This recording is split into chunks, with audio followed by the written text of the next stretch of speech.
So thanks for coming in, Charlotte. Thanks for having me. Yeah. For anybody who doesn't know you, would you mind just introducing yourself? Of course. I'm Charlotte Goulding. I am founder of a business called the People Thread. I work with fast-growing clients, typically headcount somewhere between like 30 and 200 people, and I support them to build the people foundations that allow them to scale effectively without losing sight of who they are and the things that make them special in the first place. Oh, okay. Yeah, fantastic. Yeah, sounds interesting. And obviously you guys know each other quite well. well. Yeah. We have worked together before. Yes, a shared history at Infinity Works, and I think I would like to say, pretty aligned on our outlooks on people and culture and all that kind of thing. So, a pleasure to have you on, definitely. Yeah, it is absolute pleasure to have you on. And obviously we were chatting before about quite a few things that I find fascinating, kind of listening to you. I think it'd be interesting to understand a little bit of, some of your background as well before you set your own business, and I suppose also why you set your own. No, it's been an interesting journey, as all things are. So I've worked in HR, people profession. It was actually called personnel when I first started it back over 20 years ago. I remember when the move to HR felt like a really modern move, and now we don't say that word anymore. But yes, I've worked in the people space for over 20 years and in a number of different sectors. So I started my career actually in Leeds Teaching Hospitals, which was the biggest acute trust in England. And then spent some time in not-for-profit before moving into tech, which is where I've spent quite a lot of the more recent part of my career. And I was, Clem and I worked together at Infinity Works and feel that was a really transformative part of my people career, and provided a space to operate in a way that I think I'd had this desire to do that how do we create workplaces that enable people to properly do their best work, and I think it provided that I think experience where you get, actually, do you know what, it isn't a binary choice between whether your people succeed or your business succeeds, that these two things work together. And actually, by creating spaces where your people succeed, your business is going to do better. So it really tested out that hypothesis, I think. And we had some brilliant experiences over those years working there together. And that has really shaped, I think, who I am as a people professional now. And I've been lucky enough to have a few other experiences since Infinity Works of other businesses going on that scaling journey through to investment or acquisition. And what that also did is prove to me how much I enjoy that build phase of a people function. That space to go, right, okay, what's this business trying to achieve, and how can a people function enable that and create real value. And so last year decided that I would like to do more of that, more of working with clients that share that same approach and that same vision for how they want to build their businesses. So now I'm lucky enough to do that sort of work all the time. And importantly for me, support other people professionals who are earlier on in their careers, perhaps navigating these sorts of experiences for the first time. So as well as advising and supporting leadership teams, supporting and advising people who are often standalone in small businesses and carry quite a big range of responsibilities. Awesome. We were talking just before we started today about, I guess, sort of related to how people teams or HR teams often sort of fall into this role or of kind of either policing or I guess the other end of the scale that I remember we talked about years ago is almost acting as like mum. So you're almost sort of trying to nurture people, but in an overly maybe claustrophobic way perhaps, or you'll kind of see yourself as a kind of policing function to enforce and all that sorts of thing. I guess how much is that what you're doing? How do you still see that? Is that still prevalent, or how much do you, and how do you try and combat that? It's interesting. I think as a profession, the people HR function gets a lot of bad press still. And it's a real shame, because the profession is, everyone I meet who works in that profession wants to do the same thing, wants to support a business to succeed, and support people. But there are a lot of stereotypes about the people profession. And I think ultimately, though, what can get in the way of people professionals being able to operate in the way that they want is it's a symptom of something that happens higher up in an organisation, around that clarity and alignment around vision, purpose, and then alignment around how a business wants to work. And then that makes it really hard from a people profession to be able to operate, drive change, drive value. So you can get lost in the weeds of things. And so I think there's a really interesting thing though now around AI adoption. Like, if you think last 6 months, the changes that we've seen within organisations is absolutely huge. And there's increasingly a view that the people profession, the HR profession, is the best placed profession to support this transformation in organisations. So it's a huge opportunity for what HR can do for businesses and really reimagine work. And I hope that we see this moment where, for the vast majority of HR professionals, we can show that value and operate in a different way that does finally start to shut down some of those like HR as you know, the HR police type stereotypes that we see, where we don't always have a name, we're just referred to as HR. Which is just awful. It's awful. I say I'm laughing because in a previous business I know that certain individuals in HR have been known as the Grim Reaper, or you know, or shush, HR's here. So there are some really bad stereotypes. On the flip side of that, you mentioned obviously at Infinity Works that you did some of your best work, some of this transformative work, and I know we've chatted about it previously, Clem. How can you kind of describe that to a wider audience? Maybe from, you know, is it the founder-led kind of approach, or and what were you actually doing that enabled that? Yeah, it's a good question. I think there's a few things that created this, you know, perfect positive storm of what we were able to achieve. I think the founders driving a culture of people focused, but also ambitious and kind of measured risk taking and support really helped. Along with, I do think that, and reflected this, that the dynamic between both Clem and I working together and building that people function created something a bit different. So, you know, I'm bringing, you know, however many years of HR experience into that, and Clem bringing his tech experience and tech leadership experience into that, created this space to be able to really operate in a, we talk quite a lot about it in the profession now around people as a product. And I think we were able to do a lot of that, and not always necessarily knowing what we were creating at the time we were doing it. Experimenting. Definitely lots of experimenting. But I think looking back, what that did is it meant that we had a space where people were really at the heart of what we were trying to drive. But we also had a team of founders who knew what they were trying to achieve.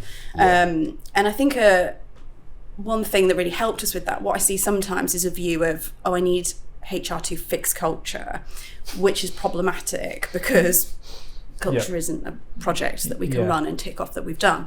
And I think that was what we had at Infinite. You know, the founding team knew that they were driving the culture of, of that business. But what we were able to create in the people team were the things that enabled that to be scaled and felt, you know, across the whole organisation. And by, I think, focusing on small improvements, iterating it, rather than gold plating things, meant that we were able to achieve quite a lot in a small space of time, and be able to move, you know, quite flexibly with the organisation. And you know, we moved into 2020 a year and a bit after I started, so we had a whole unexpected challenge that cropped up. But I think the way we structured that people team to work as a squad, not, really T-shaped roles at the earlier stages of trying to do that within a people team, meant that we had the ability to flex quite quickly as a team and respond and do things differently, which definitely helped with the way the world was at that point.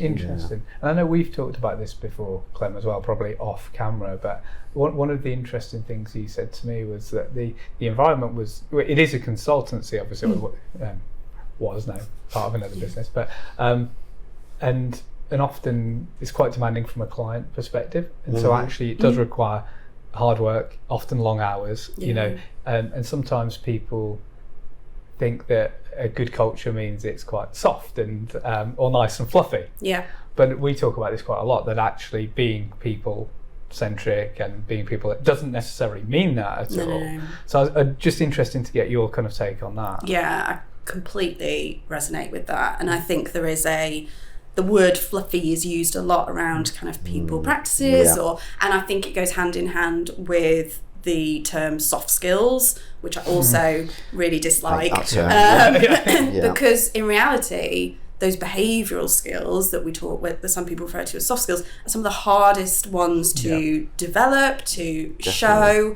and live within an organisation. And there's a real risk that we minimise them by how we describe them and how we refer to them. And same with that people-centric approach. It's actually those things that create the safety, the authenticity, which creates really good relationships in a business. And what that does is it means that performance can actually accelerate because people are more open, they have good conversations about where they think something might fall down or share a new idea. So by being compassionate, being people-centric, you can actually, and I think our experience showed that you will accelerate your performance within a business, not slow it down. The thing I always think with, I remember, is the values that we had as a business were kind of in balance. So they reflected both sides of what you were just saying, James. So I think, again, I'm going to get them wrong in wording, but client delivery first was one of them, and technical excellence. So kind of things that were setting high standards, driving output results. But then we had kind of something around people first, and then honest, open and transparent. So you were kind of reflecting that the two things needed to work in harmony and be aligned. And then we kind of genuinely rewarded and acknowledged and talked about all four of those. It wasn't like, only one of them actually was the people, they were all there all the time. And I think that, so while people did, they wanted to work hard, they, in that consultancy world, that was required sometimes, but equally, I think people felt like, actually, this business genuinely cares about us. We can see it in some of the things that were happening. And that sort of alignment, I guess, with values seemed really kind of key to me. I think it's really important in that we have to give individuals the opportunity to select in or select out of an environment by being honest about what it feels like. No good comes from just only sharing the best day of what it feels like to work somewhere, because people will join an organisation and then go, hang on a minute, this doesn't feel like what I was expecting. And so that honesty, I think, is really important, and making sure that is baked through, like you say, Clem, how you reward people, how progression happens within a business. It needs to be coherent. Yeah, and that alignment's interesting as well, isn't it? As you get a bigger business, I mean, I'm reflecting as you're talking, thinking about how we do things, and it's an interesting one at interview stage. We'll often try and put people off a little bit and actually say we actually work really hard, and we kind of have to because of the environment that we're in, and actually, for some people that isn't right. Look, we're just going to be super honest with you. This is what we do. And we're in the office 3 days a week, and we like being in together. But if you don't like being in, you're probably not the right. You're not the right person for us as a business. But I can see as you grow, that message needs to be kind of disseminated properly through all people, doesn't it? And how do you know, you've probably got a lot more experience of doing this, both of you, actually, in larger businesses. How do you embed that in kind of larger teams and organisations? I think there's not one thing that you need to do, and I think the reality is you probably need to start off with a bit of a review of how you just make decisions within your business and how you talk about those decisions that you make, and do they feel reflective of your values. There was obviously tactical things you can do by, you know, how do you weave those values into your hiring decisions, and are they a key driver of a decision? Do you get people to think about feedback for each other? But they're all quite individual in terms of how we think about the values, rather than that systemic approach as an organisation. And I think I would encourage leadership teams to start off and think, right, just think about the last, like, you know, couple of really difficult decisions that you had to make in your boardroom or across your leadership table. And when you were making those decisions, and what drove the ultimate decision, how much of your values featured in that? You know, either, you know, consciously or subconsciously. You know, you don't necessarily need to go through a tick list when you're making those decisions, but when you were, you know, the things that ultimately drove it, did they reflect what you talk about in terms of what matters most to you? And where they don't, well, you need to think about, actually, have the values that you've got at the top of the business, are they still right? Do they make sense still for how you're operating today? I think that's really interesting, actually. Somebody had said something slightly similar to me previously, and we've got a line, actually. So one of our values is service, and actually one of the things we want to do is leave as many promoters as possible. So one of the things that we have said is that if you're in a tough situation and you've got to make a difficult choice, it's usually a customer one, this one, but how do you leave a promoter? So it's hopefully to help that decision-making framework of doing the right thing. When and especially, we chatted about it a little bit earlier, it's like when your values are tested a little bit, when things are going wrong, it might be when there's lots of money on the table or something. It's like, you know, or you need to give a refund for something. You know, how do you leave a promoter is one of the kind of core things. We probably need more for the other one, but the decision making is quite an interesting one. And it's really easy to think of your values on a straightforward decision that you've got to make. It's much harder to test them against those, you know, more difficult decisions. But I've, you know, been lucky enough to work in a number of organisations where they really do show up through every conversation. And the impact of that is when you're having to share a difficult decision with your team, that, you know, because inevitably you sometimes have to make hard choices, you can do that with integrity, and also people's reaction to that is much better because it makes sense and it's as people would expect you to have made that decision. The difficulty comes is when everything feels like it's, you know, there's this divergence, and then people can feel a bit blindsided by that decision, and it's those things that chip away at loyalty and trust, which is much more challenging. They can see that misalignment or that gap between, and it becomes really obvious, doesn't it? Again, you've reminded me of a business I was once involved with, where, you know, values were printed on placemats or coasters, but I think you wouldn't have necessarily said you could see them on the day to day. So it's quite easy sometimes to come up with them in a room, but less, or almost be the thing that is used as like a kind of, you know, stick on an individual level of you must operate this way. Interesting. But then you don't necessarily see it as an organisation level, and that's even worse then, because it feels like you're completely misaligned. Do as I say, not as I do. Absolutely. Better to be, like we said it before, honest about the journey you're on, and then, you know, the right people will be part of your it's fascinating, that, isn't it? I listened to a podcast about kind of Elon Musk and the way he runs it, and there's a, you know, you go, a lot of people say he wouldn't necessarily be seen as a people-centric type person. He runs super hard and does some incredible stuff, but he's very honest about how his businesses work, and you get a loyal kind of fan base of people who will go and work for it because he's just really honest about it. I guess you get what you think you're getting, I guess. If you, No, absolutely. So obviously you're doing loads of this great kind of work now, Charlotte, going into these organisations, working with some, obviously senior kind of people and helping shape a lot of this stuff. What kind of problems are you finding at the moment in people's teams? Like what's there's a huge amount of change and uncertainty going on at the moment. What are you kind of seeing out there? I think there's a real mix of what people are experiencing. I think change and the speed of change is definitely, from a people team perspective, I think it's always a challenge, but it's really a challenge at the moment.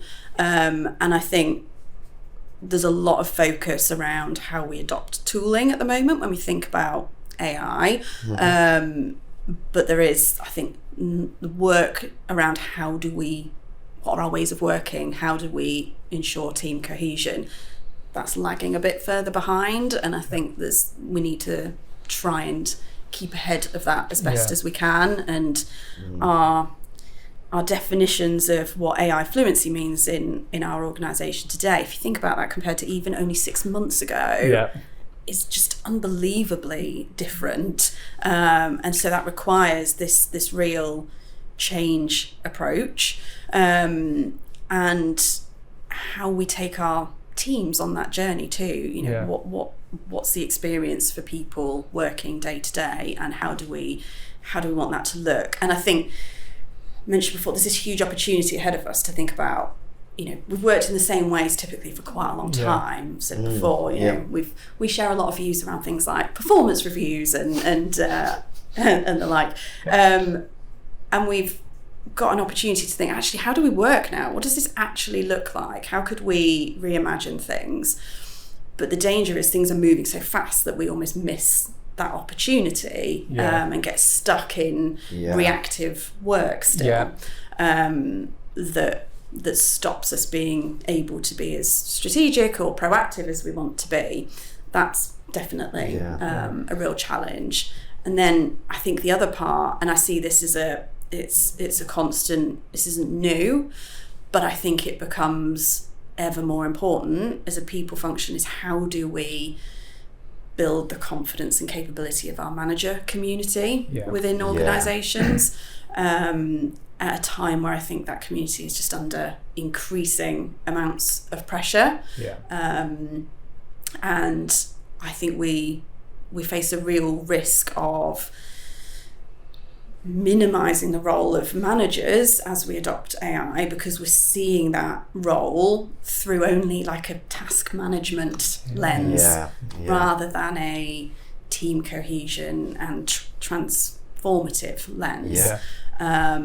So there's a real fear for me that we will 6 months down the line have reduced that role when it's actually at its most critical. And instead of thinking, right, okay, well, how do we adapt our approach to skilling up our people managers for this new world, we actually reduce the numbers, which I think is that's really interesting. I guess I think every time I go to an event and AI comes up, and a little bit of me goes, but because I think the reason for that is because a lot of the focus at the moment that I've seen seems to be on the tooling. It's all about the tooling and how the tooling will help people become more productive and help us do things faster.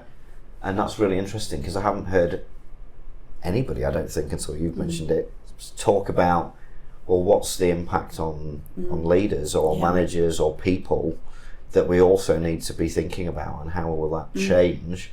But also, what's the opportunity there, and what's the opportunity? I guess what would you advise businesses to do when they're thinking about that? So I mean the main point is that nobody has the answers yet, and so I think we're in a time where we feel like we need to have all the answers, because you can go to AI to find and there's the cognitive impact of AI itself is interesting. And I know myself, like, how long are you comfortable sitting in the discomfort of not knowing something before you go, oh, do you know what, I'll just ask AI. That's that's really interesting of itself, in that actually sitting with the discomfort is how we come up with ideas. And if we reduce that opportunity for ourselves, that's a problem of its own. So I think there is that. I would encourage all leadership teams to just sit with that for a bit and go, right, I always think, I worked with a colleague quite a few years ago who was very analytical in his approach and really encouraged me to always ask why when I came up with an assertion, and that's always stuck with me. And I do think there is a huge value in just asking, what are we trying to achieve? Why are we doing this? Yes. To try and avoid that like FOMO approach to adopting AI.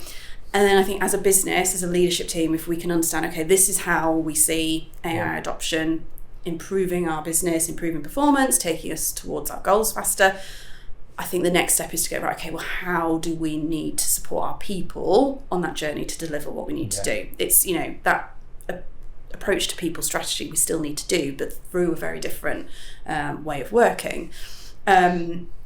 And part of what I will always do is spend the time to define, what do we mean by people management, like in this organisation and today?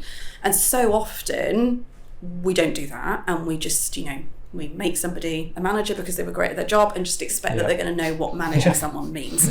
And without defining that, people will pick up what they think that means, and that will be a sum of previous experiences or what they've seen. And that might not be what we're trying to do. So taking the time and again, aligning that back to those values. So how do those values that we've agreed are important to us as an organisation, how are they manifested through people management, people leadership, and giving people that clarity on, what are the behaviours, what are the indicators of great management, and then build out and design a management training development approach that delivers that. And I will typically look at that through multi-channel approach. So some working together, some just-in-time playbooks. How do you build a manager community that support each other through that, as well as providing good feedback opportunities. And so I think we just need to take that moment and go, right, okay, what does it look like? Because task management, task execution, perhaps, which has always been a good thing. Like, we've all agreed for a long time that micromanagement around task management isn't a great thing, so good. But let's not throw everything out with that and go, we just don't need managers at all now. It's crazy, isn't it? And my head goes to, so we were doing a leadership course recently, weren't we? And like, when you think of like levels of leadership, and task management, is like part of your lowest level, really. It's because it's your job. And then, if actually that we're scaling it back down to that level, then actually you're losing a load of the fundamental massively. And I think we're only going to notice the impact of that more over the coming months around one person, me working with my AI LM of choice, can accelerate my productivity like so much more than before. But without, I think, really conscious management and leadership around team, that will just be lots of people working in a one-to-one basis with AI, and then you lose that sense of team, that learning that sits within an organisation. Where does that go when people leave? Because it's all sat in one place. And I think these are the sorts of challenges that we need to start to really consider, rather than continuing to use the same ways of working that we've used for, we recognise this as the biggest shift, but yet we potentially still keep our old career ladders, we keep our old approaches to pay, we keep our old approaches to feedback. We need to reshape them to go, people are working fundamentally differently now. So how do we support teams? How do we also protect our businesses within this and make sure that when one person goes, we don't lose a huge amount of knowledge with that person. You said something that really jumped out a minute ago around community, that sort of manager community or leadership community. I guess community of all sorts is what comes to mind. Certainly my experience of using AI is exactly as you say, it's brilliant for individual productivity, but is there a danger that everybody retreats into this little world where they're working with their AI and they're not actually meeting and supporting each other, or even in a sort of dystopian way, they're getting the AI to do that for them, sending AI responses to each other and all this sort of thing. That's really interesting. How do we keep the focus, or maybe come up with new ways of focusing on communities, networks within organisations. It's interesting, isn't it, as well, I think, and again, you guys will have probably different perspectives or different people that you're speaking to, but a lot of the people I'm speaking to at the moment at a very senior kind of level within organisations are still very focused on the kind of cold hard cash and profit around AI. So it's, number one, how can I use it to make more profit or productivity in the business? Then it's kind of, I'm a bit scared about it, so actually what kind of moat do we need around the business? There's then the bit of, do we need less people? So they're hiring less people, especially at like an entry level as well.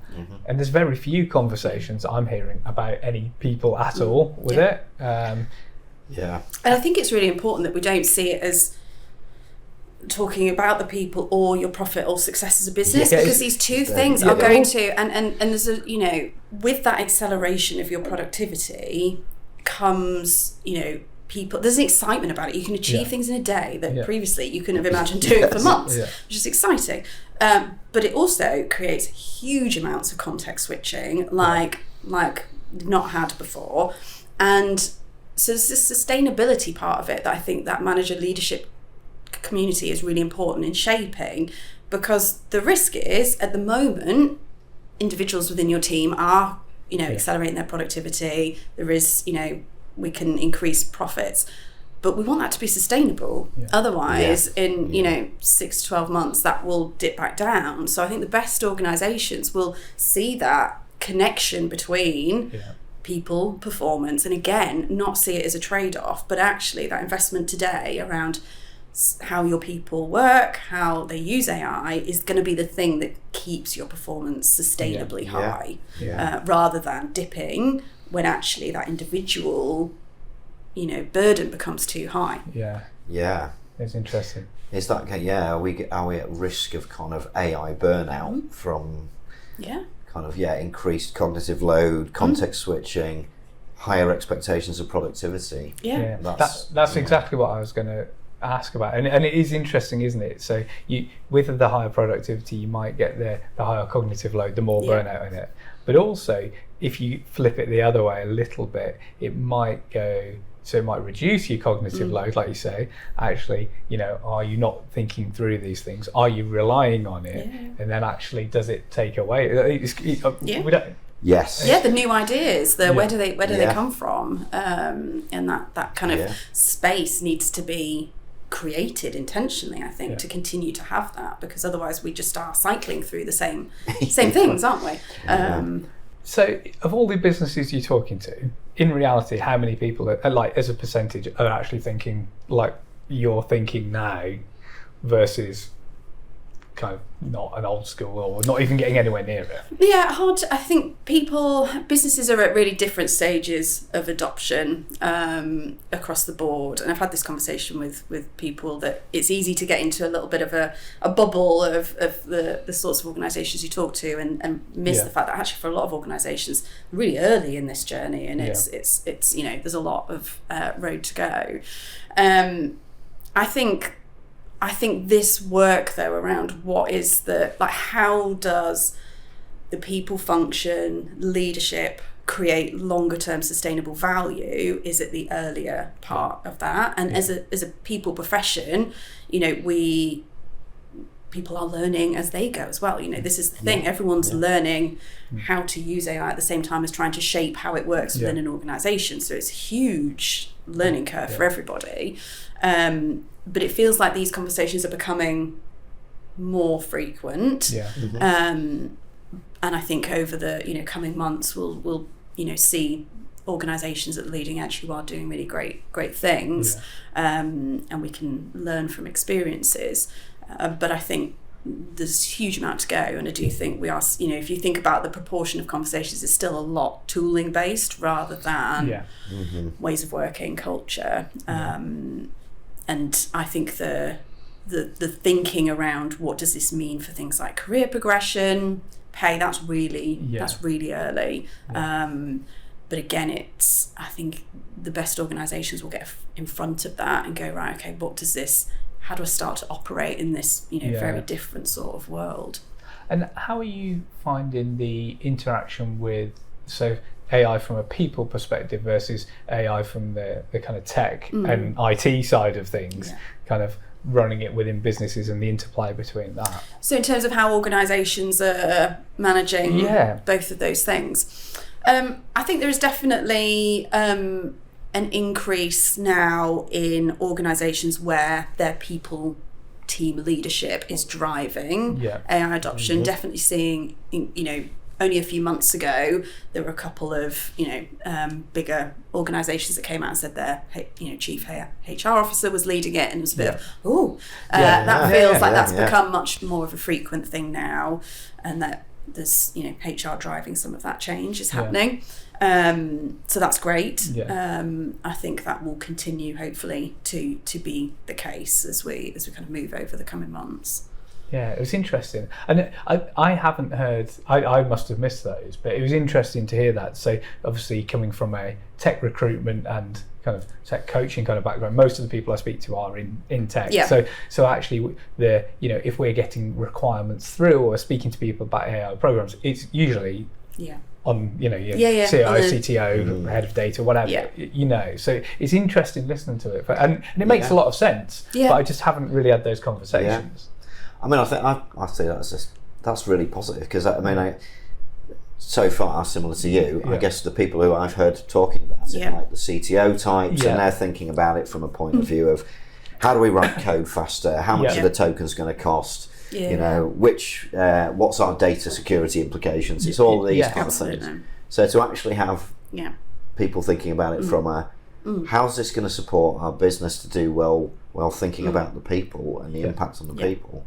That's and it makes really refreshing. Complete sense. The people function for years have been, led change, led transformation. The skill sets are there within the profession, but I think it is really easy because it's AI and it's tech at the start for the people profession to sit back and go, well, CTO will lead it. But actually, as things progress, things evolve, that recognition of that huge people impact is there, and hopefully now we'll start to see that work happening. Interesting. Okay, so outside of AI as well, because obviously it's huge and that's impacted everybody. Okay, you mentioned like leadership development kind of and capability within organisations. I think that's definitely something that we're seeing as well. What's driving that lack of, I suppose, I'm going to say lack of capability, but I think it is a trend that we're seeing. So I think it's probably a fair question.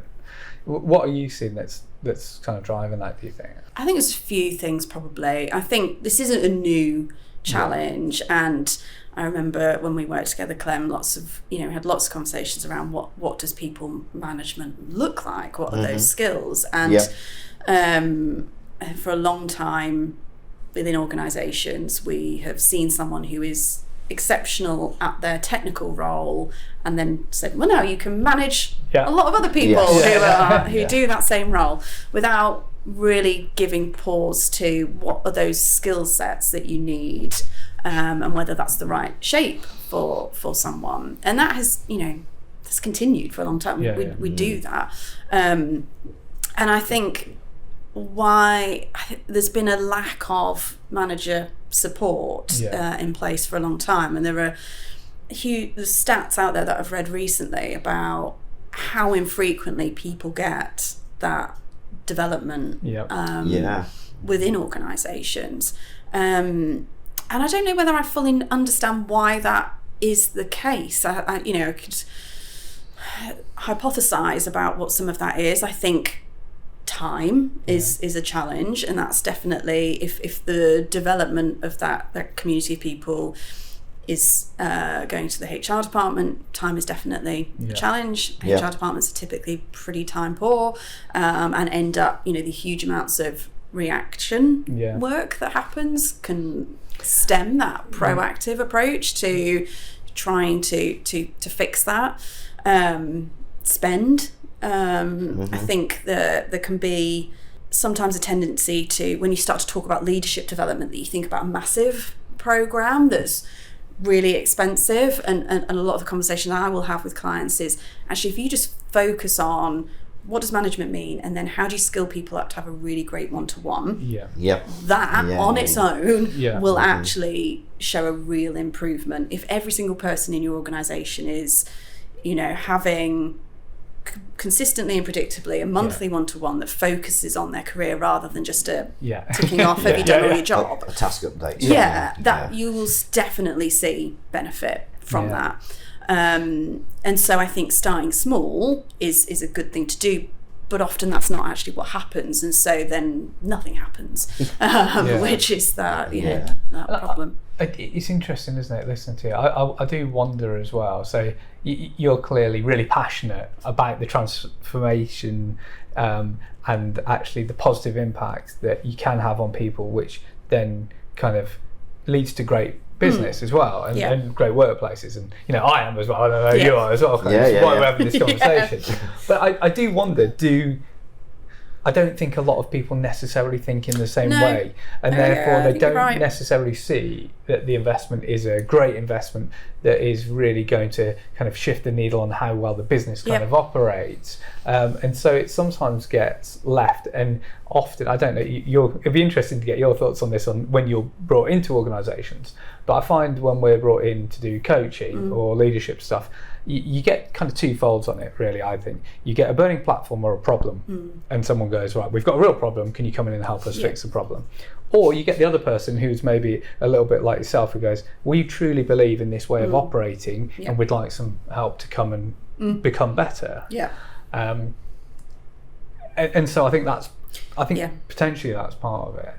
I also think, and again, I'm going on a rant here, so, but I think the kind of the work that people do, and you made reference to it a little bit, Charlotte, that I think a lot of work that people do, even in leadership roles, they're just doing tasks and doing individual contribution type work, which isn't really leadership kind of focused work, and therefore it makes some time poor.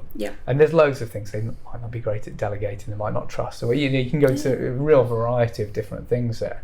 But you see in so many organisations where they're working at probably a lower level task management, and again, therefore don't free up that space to actually do it. Because some of this stuff is intangible, you don't see it working straight away. That they struggle to believe in it. And I don't know whether that's true. It's also difficult as well. Like, the reality is that managing people is a really difficult role. It's really important, but it's also can be really, really tough. And I think what you said there, James, really resonates in that there's often this burning platform, which is why you might say, right, I need some support with this. But often what you might see as the problem, actually, there's something that the actual issue is very different. And often what, the reason I believe so strongly in how you support your manager community is because in most cases, when you peel back what's actually going on within a business, the root is around how supported that community feel and how clear they are on what their role is. And as we start to support that and get the tools in place, the clarity in place, that shows a difference. Whereas if you just focus on the symptoms of that, they'll just keep happening, and it will just show up in different ways. I'm wondering if there's a kind of identity shift in becoming a leader that I think is kind of, maybe it's just, it's difficult, isn't it? So if you've been somebody who's started their career, built their career, progressed because of your individual contributor specialism, be that tech, finance, whatever it might be, and all of a sudden you find yourself in a role where you're actually doing less of that, and you're expected to actually support other people to be good at that. That's a real real challenge to your. I wonder. I'm just thinking, is that why people often they default back to that comfort space of, it's also I'll just do this thing. The reality is that I like doing. The dopamine hit of ticking that you've done something off your list that you can control, you're in charge of it. That feels nice when you've had a tough week. You want to look for those things rather than the less tangible, like the longer the longer term things. And I think in some roles as well, fundamentally the skills are very different. So I think of sales a lot, having managed quite a few sales teams, and so an individual contributor from a sales perspective is a very selfish role, and it's quite, if you go colour personalities way, it's quite a red role. It's like, right, get it done now, crack on, actually running through things. You go into a team leadership role or a manager role, then you're actually your success in the role is based on the performance of your team. So it requires a lot less selfish kind of behaviours, and often there's no, as you talked about, there's no guidance or support or there is, but it's not necessarily this is what good kind of looks like. But sometimes there isn't a system around it as well that actually helps as well. So fundamentally they should be changed the way that they're rewarded and all these kind of things. And so it can be a massive shift. And do you have the rhythms that you expect to kind of go through as a business? Are they defined? Do you know what great looks like, and those structures that the foundations and infrastructure that wrap around that need to be there? Otherwise, the risk is as well that individual that's trying really hard to do the best, they can't superhero their way out of a difficult scenario, and then that just creates more pressure.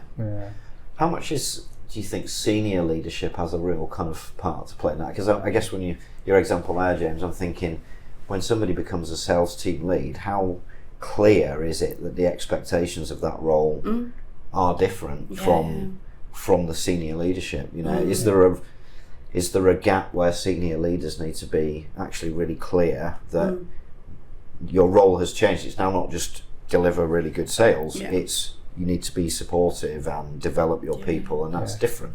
I think it goes for every role within an organisation. How well do we actually define success in roles out with a list of tasks? And I think that is a real challenge across organisations, actually, in that we determine success as having just done things rather than actually what's the outcome that you're trying to drive.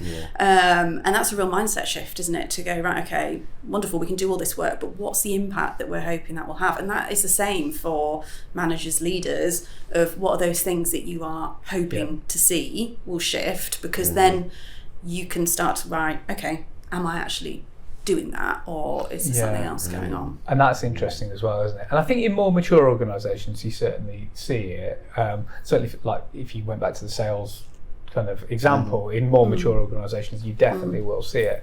And I think in better organisations, and often ones where they're fully remote, you'll see the outcomes kind of defined a lot better.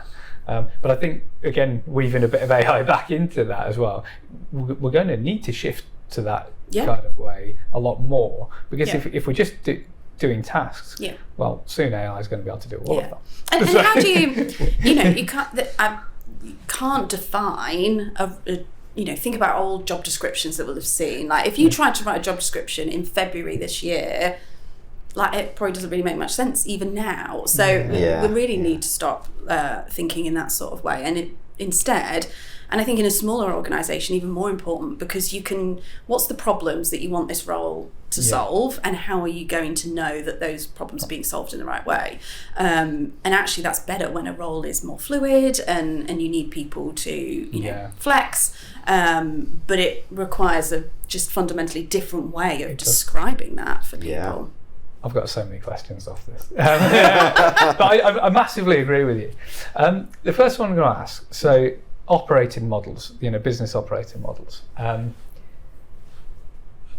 Certainly the work we've been doing, I've noticed that they've been changing quite a lot recently. I'll be interested to get your kind of take on it and where you see it kind of going with the evolution of all this change we're going through at the moment. What sorts of things are you... So if you go back a couple of years, you'd seen a lot of move from kind of in technology teams as well, from kind of like project to more product kind of focus, and now we're seeing ones where actually, they're layering in agents, and so a good example, I won't mention the company name, but it's a well-known brand, has pretty much got one.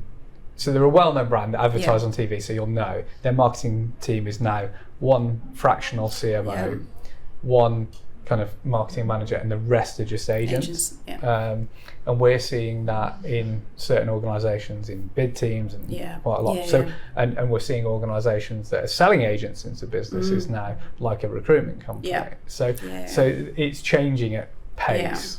Absolutely. Again, I think there is a real mix of maturity around what does that look like. I think the fractional thing is really interesting. Like if you see the numbers of people described as fractional, myself included, compared to not that long ago, huge. But I do think that is a brilliant way of being able to operate in this new world where actually the requirements are very different. I also think there's a really different focus around skills. And how an organisation is thinking about the skills they need to deliver their strategy. We talked for years around do you build or buy those skills internally, but now you've also got, do you use AI for those skills? And there's case studies of big organisations like IKEA who, for example, reskilled a whole group of people into merchandising because those skills were shifting. And I think as a bigger organisation that's a little bit easier to do, but I think there's a really brilliant exercise in there for big organisations to go, right, okay, what are those skills that you need that you don't really have at the moment, and what opportunities do you have to cross-skill? And we touched on it briefly before. Early careers is a really interesting space, and there are different approaches to that. My personal view is that the best organisations aren't ignoring that now, because where's your senior pipeline going to come from? Exactly. It's going to become an issue if you just ignore it. But it requires a fundamentally different approach. So if you think about software engineering, for example, people learn by just running loads of lines of code, which actually we use AI to do now, but you need people with the knowledge and the judgment to critique what comes out of AI. So where are you building that knowledge, judgment, critical thinking if you're just going to hope that pipeline continues? So what does that look like? Is it more coaching? Is it different approaches to skilling people up? And you can start to see that some of the discussion around early careers is shifting in a more positive direction, but probably nowhere near quickly enough to actually support people joining the workforce who bring incredible skills and very different approaches that we risk missing out on if we just become... Absolutely. I mean, I had this conversation with somebody just yesterday actually, but if people don't get an opportunity to actually enter the workforce and have that early career experience, well, what's going to happen? You can't just expect them to be unemployed and then suddenly magically come in at a senior level sort of 10 years later. I mean, that's just not going to work, is it? So I guess like you have, I think I've seen some positive things around some big organisations recognising that even though theoretically maybe AI could produce the code or do whatever role it is that an early careers person would have done, they still need to hire those folks in and give them and what does it look like? It's going to have to be different. And I think this a lot of what we've talked about today comes back to this mindset of we don't have all the answers. There isn't an easy answer. There's not like a perfectly shaped thing. You go, we'll just do this instead. A lot of this again is going to need to be that experimentation of trying and thinking and working out what could be different, what might this now look like, and trying things. But I think there's a real tension behind this need for experimentation at the same time that there's this feeling that, well, AI gives us the answers, so we always need to know the answer, and these two things coexisting is difficult. And that makes me just think of human psychology a little bit, isn't it? It's it's like whenever there's a new technology or a new thing, you go through change. You've got your early adopters who are, you've got your pioneers out there, but you've got your early adopters and the people who will experiment, the people who will lean into this type of stuff, and then there's the critical mass. You need that before everybody else is going to kind of go with it. One of the new roles we've seen, just talking about jobs specifically, and it's an interesting one, especially with this. We've got somebody, one of the younger people within our business, who's actually quite fluent in AI as much as he can be, and really interested in it, and done some great stuff with us. And that kind of reminds me a little bit of this new role that we're seeing around, like a prompt engineer kind of role. So we're actually seeing organisations now just hiring people just to come in and operate as a prompt engineer to actually build stuff within businesses for them. And I do think that there's going to be more that's going down that route, and actually that may well be where a lot of the kind of entry-level roles start going, because actually a lot of younger people are naturally just a little bit more curious and interested and fluent with it. So I don't know. I think the danger is that we try and be too precise about it and go, what is the role? Like, what do we call it? And going back to that, that point around actually how do we describe the problem that we've got? And is that the route to actually working out what we need? Whereas our minds just revert to something that feels more like familiar. So I need to create a job title and a set of, rather than going, okay, how do we become slightly more fluid and support people to be successful in a different way. Like that chief problem solver. I like that thing you said at the beginning of our chat today around discomfort. It's like, I think we've got people don't like discomfort, so that there's a comfort in being able to say, right, we have done the job description, we've ticked it off, we now know what it is. Absolutely. Whereas actually maybe we have to sit with that discomfort for. And it's really hard to do. That's like it's hard to do. None of us like it. But how do we support it in our workplaces? I think is really interesting because, again, for me, that comes down to the importance of that leadership role that creates the space for that discomfort. Because without it, is there a feeling as an individual I just need to be on board, I need to be up to speed. There's no space for that discomfort if we're not careful. And that will then again drive that 100%. Dynamic in an unhelpful way. And it's fascinating listening to the discomfort piece as well, and sitting almost with yourself. You know, if you think of coaching or anything, but just sitting in silence with yourself. Lots of people just don't do any of that at all these days because we've got so many devices. We're so connected to everything. On the train coming in this morning, it was pretty much this or AirPods in, or there's very few people not on any kind of device at all. No, at any absolutely. point. But then you think about, like, in our lives when people talk about where do they have their best ideas? Oh, when they're on a walk, or in the shower, or like in the middle of the night. It's the times where you're not with a device that we recognise as those moments where this idea pops up. So we've got to create that space for ourselves, otherwise we risk I actually find that because I very rarely listen to podcasts on AirPods at all, so when I go for a walk I don't have that, but I do have my phone in my pocket, and occasionally I just find myself I've taken it out and I'm thinking why have I taken my phone? When did so that I've happen? actually realised that the best thing for thinking is to not take my phone and not have and then you as you walk, you are in your own thoughts. I think that's, I don't listen when I run. And I like the fact that it's a nice period of time when you when you haven't got anything. I'll leave my phone at home and stuff.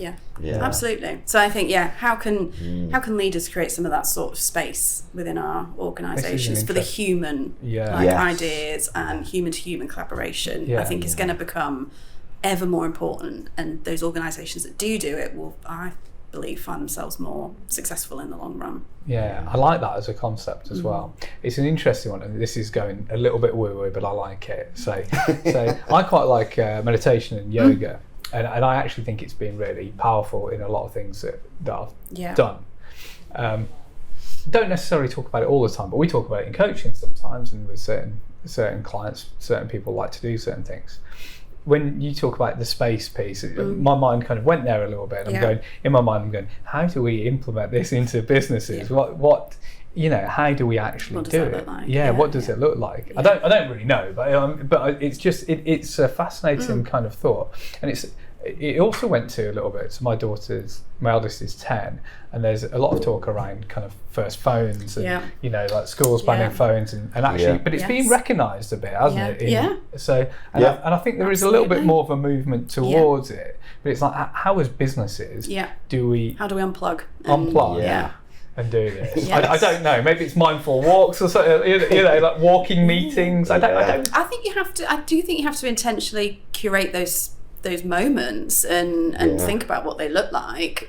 Because how many times are you sat in a meeting where people are distracted on something else, and what does that do to the dynamic? It happens a lot. I remember reading something quite a long time ago around doing something on your laptop while you're in a meeting that said, if you wouldn't pull out a crossword puzzle at this point, don't do it. Which has always been that moment for me, thinking, no, you need to be present. But that being present is really hard, and I think we're only finding it harder. It is, and certainly in meetings I've talked about this. I know that you see it all the time, and I think online's interesting. We talked about this in the last coaching leadership course that we ran, and the organisation's pretty much fully remote, weren't they?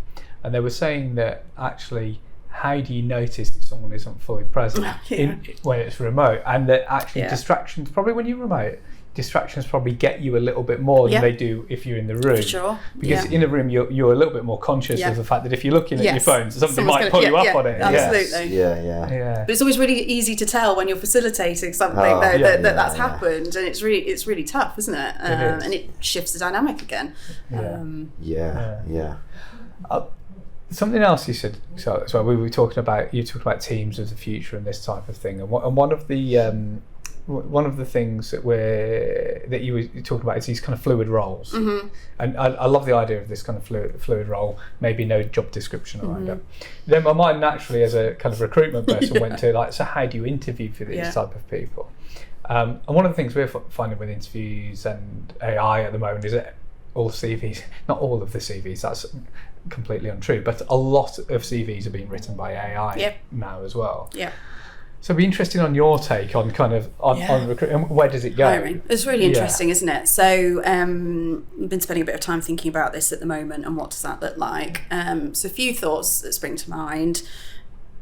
I think as an organisation, being really clear around your principles of how you and candidates use AI through a hiring process is really important, because we need people to use AI. So if you go into a process going, if anyone's used AI, then we're not going to hire them. It's really counterintuitive. But so I think helping candidates know we're happy to see people use AI in this space, but not in this space is important. And I think you should show that same transparency to candidates about how you will use it as a business and how you won't use it. Those two things are really important. The other thing that I think really helps against a job description, and Clem and I built this at Infinity Works, and then I've done similar in other organisations, is around defining the skills that exist across so attributes and technical skills that exist across your organisation. Because in every organisation I've been in, there are those same attributes that show up that you want to see from people, and you can describe in a loose enough way what that looks like in a particular level, but then that creates space for people to show that explicitly in a different sort of way depending on the sorts of roles they do. And I think thinking about those things then makes that hiring process objective, couched in something, but isn't hugely restrictive in specific sorts of experience, which will change a lot. So I think taking the time across your leadership team to go, what are those attributes? What do we really care about within this organisation, and what do we want to see? And helping people who aren't in the organisation yet understand those and be able to think about, again, is that the right sort of environment for me? Helps in hiring.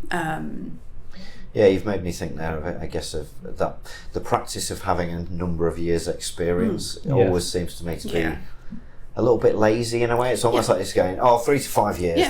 that'll cover it. They'll have the skills. Asking the why to that As gets you opposed to to actually what it is that you what care are the about. skills that they would gain in 3 to 5 years? What do you really want to see and 'cause why? that will change, I guess, as well. With Completely. getting AI, we probably don't need 3 to 5 years of experience if that tooling is going to help them. And different do that. attributes So what are becoming more important. Yeah. So, we've talked about it already, critical thinking and judgment. Like, how do you see, you want to see that now from everybody within your organisation who's using AI to make sure that you are critiquing it. So how do you understand that? How do you assess that? Exactly. How do you assess it? How do you that's an interesting thing as well. Absolutely. And real live opportunities to sit alongside people and go, right, let's use AI together and walk through how you would prompt it, how would you critique it, and see in reality what does that look like. It's going to be far more of an indicator of... It's interesting actually, because I quite like interviews like that as well, and certainly within our business we looked at, so it's kind of the behavioural piece as well. So, and you go, you can talk maybe your classic startup interview, but people can train for that, and you can, but actually true behaviours of, how do people show up? How do they treat people? How do they actually then work through a task with you? And the validity of certain selection exercises have always been known to be poor, and my view is as close as you can get selection and hiring to what the job actually is going to be best for the candidate and then best for you as the organisation. So again, we've just got to think, what does that look like now? How do we make that accessible for people? Something that can give you a really good idea. And I do think the benefits of that are for everyone involved. Like the interview we've known has been fundamentally flawed for quite a while. You've reminded me of many years ago, prior to Infinity Works, we used to, when hiring engineers for a while, we used one of those, it wasn't like a technical test, that but it was it was almost like an exam of knowledge on a particular thing. But then when we looked at the data, there was absolutely no correlation between people who scored well and people who were actually successful in interview. So we just completely dropped it. And the actual thing that was most useful was exactly like you said, when in interview, sitting with them and going, right, here's the task, how would you approach it? And just saying, look, it's totally, you've got access to the internet, you can Google it, you can ask me the questions, how would you do it? And then sitting with them and actually seeing how they thought it through was just so much better, rather than expecting them to have memorised the answer. Exactly. If you don't know the answer, how would you find out? Like you would if you were sat in the job. Let's Google it. Yes. So these days, I guess I'd ask AI. Okay, let's do see that. how that would. So exactly. Interesting. And you still don't see lots of organisations doing that, to be fair. No. I don't think you do. No. And the level of consistency across different areas is always quite interesting as well. Absolutely. But it's a bit like when you talk about your one-to-ones as well. And so you don't want it to be completely robotic in your little tick list, but you don't want it to be amazing over here and then this is like some level of consistency of experience, predictability, I think, is also a really important part of that. So do you as a person know roughly what this is going to feel like, and does it show up like that is important. But then you have to have space for people, otherwise like you say, you've just removed the human out of the process for process sake. It's interesting. I also find a lot in tech, going back a couple of years especially, because there was a real lack of good quality people in the market, that interviews were just people selling to people. But it was just, please come and work with us. Values became brand messaging rather than something that actually was fundamental to how you worked. I mean, you've made me think. I'm sure I have been guilty of that in the past. Sort of espousing the benefits of pair programming in an interview. I'm going back a long time now, but and then a candidate saying, "Would you actually do that?" Well, not very much. And you're like, oh yeah, okay. So that's a fair point. Yes. Exactly. So it's that authenticity thing again, isn't it? It is. So what else haven't we talked about, Charlotte? That we should be talking about. That's a big question, James. I feel like we've covered a lot of ground. I think the key things.